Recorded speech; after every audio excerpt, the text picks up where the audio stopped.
अस्सलामुअलैकुम and hi everyone. बच्चों, आज का हमारा टॉपिक है radial distribution functions and the concept of most probable distance with special reference to 1s and 2s orbitals. तो इसी में हमारा टॉपिक आता है प्रोबेबिलिटी डिस्ट्रीब्यूशन कर्व्स। तो देखो, जब न्यूक्लियस से डिफरेंट डिस्टेंसेस पर हम साई स्क्वायर की वैल्यू को डिटरमाइन करते हैं, मतलब this is the nucleus having the protons, ठीक है, और यहाँ डिफरेंट डिस्टेंसेस पर, मतलब यहाँ फिर यहाँ यहाँ, मतलब जो डिफरेंट डिस्टेंसेस पर जब हम Sai square is a wave function, जब इसकी वैल्यू हम डिटरमाइन करते हैं तो हमारे लिए ये मुमकिन हो जाता है कि हम क्या करें, ट्रेस आउट कर सकें। मतलब ट्रेस आउट करना, मालूम कर सकते हैं हम क्या, एक वो रीजन स्पेस में न्यूक्लियस के इर्द गिर्द जहाँ पर इलेक्ट्रॉन को पाने की क्षमता, मतलब जो प्रोबेबिलिटी है वो ज़्यादा से ज़्यादा हो। अब ये जो प्रोबेबिलिटी है ये ऑब्टेन्ड की जाती है वेव फंक्शन मैकेनिक्स से, और रिप्रेजेंट की जाती है तीन डिफरेंट वे से, तीन डिफरेंट तरीक़ों से, ठीक है।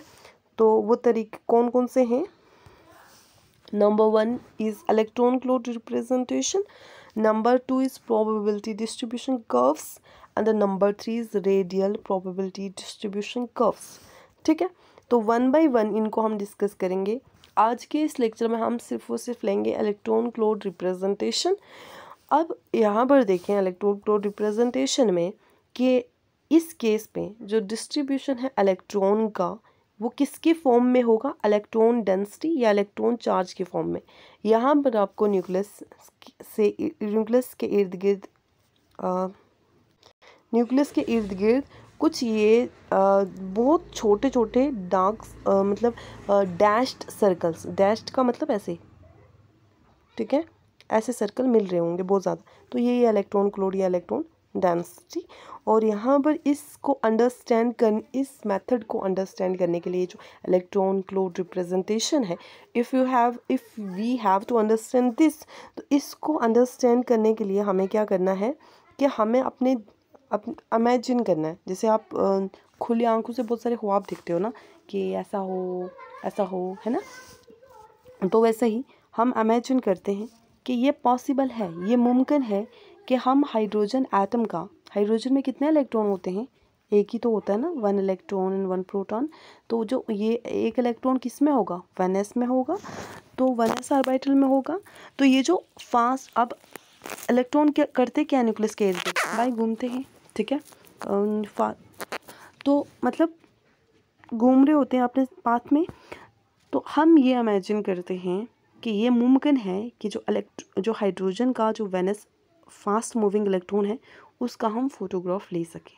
अब आप ही मुझे बताएं, आप पढ़ के आए हुए हैं हाइसेनबर्ग अनसर्टेनिटी प्रिंसिपल, है ना, और उसके बाद उसमें वो बताता है कि हम किसी भी मतलब वेव का, अगर इलेक्ट्रॉन को एज ए वेव कंसीडर करें या फिर इलेक्ट्रॉन को एज ए पार्टिकल कंसीडर करें, तो हम ना ही उसकी पोजीशन और ना ही उसकी और ना ही उसके मोमेंटम को एक्यूरेसी के साथ बता सकते हैं। तो आप ये कैसे पॉसिबल होगा कि हम उस इलेक्ट्रॉन का फोटोग्राफ लेंगे, नहीं होगा ना, पॉसिबल ही नहीं है। तो ये हम इमेजिन कर रहे हैं सिर्फ, ठीक है।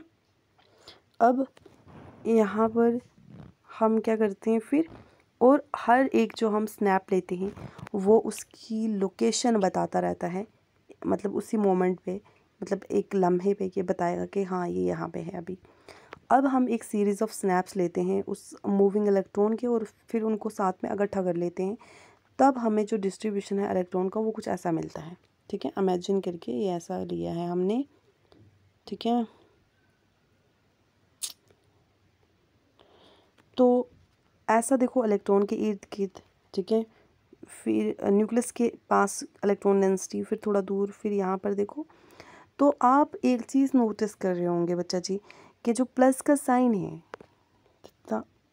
जो न्यूक्लियस है उसके इर्द गिर्द आप देख रहे होंगे कि जो इलेक्ट्रॉन डेंसिटी है वो डेंसर है, और जब जैसे जैसे आप दूर जाते रहोगे जैसे एजिस में, तो इलेक्ट्रॉन डेंसिटी कम हो रही है ना। तो चलिए अब आगे देखते हैं।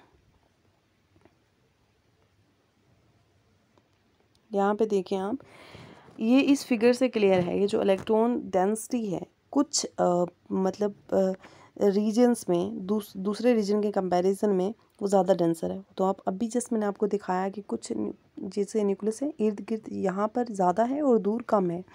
तो जो प्रोबेबिलिटी है इलेक्ट्रॉन को फाइंड करने की, इलेक्ट्रॉन को पाने की, वो उतनी ज़्यादा होगी जितनी उस पॉइंट पे चार्ज की डेंसिटी ज़्यादा होगी। तो बच्चा जी यहाँ पास में जो इलेक्ट्रॉन प्रोबेबिलिटी है इलेक्ट्रॉन को पाने की, जो यहाँ पर मतलब चांसेस हैं वो यहाँ पर ज़्यादा हैं एज़ कम्पेयर टू जो एजेस पे। तो अब सिंस जो प्रोबेबिलिटी है इलेक्ट्रॉन को फाइंड करने की एक लार्ज डिस्टेंस पर न्यूक्लियस से वो बहुत कम है ना। तो वो तो सामने ही दिख रही है हमें कि यहाँ पर अगर इस फिगर में हम जाएंगे तो हम देखेंगे तो हमें ये देखने को मिलता है कि पास में तो प्रोबेबिलिटी ज़्यादा है, यहाँ पास में तो इलेक्ट्रॉन डेंसिटी ज़्यादा है, इलेक्ट्रॉन डेंसर है तो यहाँ पर प्रोबेबिलिटी ज़्यादा है। लेकिन जैसे जैसे कोनों पे आएंगे, एजेस पे आएंगे तो इलेक्ट्रॉन डेंसिटी कम होती हुई मिल रही है हमें।